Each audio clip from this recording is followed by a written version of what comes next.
This is an ABP Life podcast. A lot has happened, not just in India, but around the globe. Let's talk about it in today's Let's Catch Up only on ABP Life podcast. I'm your host, Manasi Gupta, with all the latest headlines of today. Delhi's Patiala House Court on Thursday dismissed the anticipatory bail plea of Puja Khedkar, a trainee IAS officer accused of using fraudulent means to clear the Union Public Service Commission examination. She had moved the court seeking pre-arrest bail in a case registered against her for allegedly faking her identity to get more attempts in the UPSC examination. Delhi's Tis Hazari Court on Thursday granted bail to the driver of an SUV who was arrested in connection with the tragic deaths of 3 UPSC aspirants in Old Rajendra Nagar on July 27. Manoj Kathuria, a 50-year-old businessman, drove as a sports utility vehicle (SUV) through a rain-flooded street in central Delhi's Old Rajendra Nagar, allegedly causing water to surge and breach the gates of the 3-story Rouse IAS Study Circle building, flooding its basement. At least 10 internally displaced persons and 5 students staying in Akampat relief camp in Manipur were following police station who allegedly fired tear gas shells, rubber bullets and lathi-charged hundreds protesting in Imphal Valley. People aware of the matter said a protest was held on Thursday by people displaced by the ethnic violence in the state demanding their resettlement. The IDPs are staying in the relief camps after they were displaced after the incident on May 3 last year. Russia is releasing Wall Street Journal reporter Evan Gershkovich and former US Marine Paul Whelan as part of a major prisoner swap with the US, according to people familiar with the situation. The men jailed in Russia on espionage charges they and the US deny are en route to destinations outside of Russia. The US and its allies will return prisoners to Russia that they hold under the deal, the people said, asking for anonymity to discuss matters that aren't yet public. Alina Habba, a former attorney of Donald Trump and current campaign supporter, came forward to defend the former ex-president following his racial hoax about Kamala Harris. Trump made the erroneous assertion at the National Association of Black Journalists Convention on Wednesday. He claimed that Harris, his likely Democratic opponent and the US Vice President, had hardly promoted her Indian heritage and later turned black when it was politically beneficial.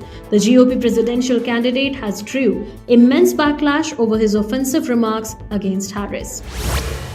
An EasyJet co-pilot was hospitalized after he fainted on a flight from London to Portugal. As per reports, the incident occurred on July 27 and the co-pilot was met by paramedics upon landing. Later, he was taken to Lisbon's Santa Maria Hospital for treatment. Post the medical incident, a rare red alert was issued. For the unversed, a red alert is a mandatory half of operations as a safety measure on a plane. Despite what happened, the flight, which was carrying 193 passengers, landed safely and in line with the procedures. J.K. Rowling appealed to Olympic authorities to end this insanity after it was revealed that the International Olympic Committee was allowing 2 boxers to compete in Paris. These boxers were disqualified from the World Championships last year after failing gender eligibility test. The 2 boxers from Taiwan and Algeria were eliminated from the Global Championships last year. Lin Yuting of Taiwan and Imain Khalif of Algeria will begin their Olympic campaigns later this week. India's chef de mission for Paris Olympics 2024, Gagan Narang, could not hold back his tears during a conversation with former teammate Joydeep Karmakar after Swapnil Kusale won a historic bronze medal in the men's 50m rifle 3 positions final. This was India's first ever medal in this category. Swapnil joined Manu Bhakar and Sarabjot Singh to win India's 3rd medal at the Games, all from shooting, making it the most successful game for the Indian shooting contingent. Swapnil's bronze medal is a momentous achievement in an event that never found favor in the Indian shooting community. Kirti Suresh opened up in a recent interview about her equation with Nani and his family.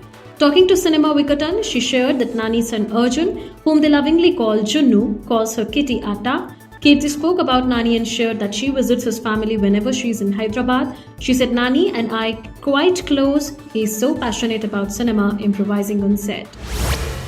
Director Nikhil Advani recently discussed what he thinks Bollywood lacks at the moment and his thoughts on South cinema. Talking to Galata Plus, he shared that he and Allu Arjun once discussed doing a film together, revealing what the Telugu actor thought of Bollywood too. Actor Janhvi Kapoor has taken a vow to never go bald for a character on screen, and that is because of her mother Sridevi. The actor has revealed that the late cine icon was proud of her mane, which is why she will never chop it off for any reason. Janhvi spoke about what she will never do for her real life when she appeared on the IMDb exclusive segment Ask Each Other Anything to talk about her film Ulaj. She was joined by Roshan Mathew in the segment. A rise in the gold prices was seen today on 1st of August. The price of gold today is Rs 6,465 per gram for 22 carat gold and Rs 7,051 per gram for 24 carat. Today, the Sensex showed a rise by 0.15% and closed the day at 81,867.55, while the Nifty also showed a rise by 0.24% and closed the day at 25,010.90. That's all for today's news. Thank you and have a nice day. Good night.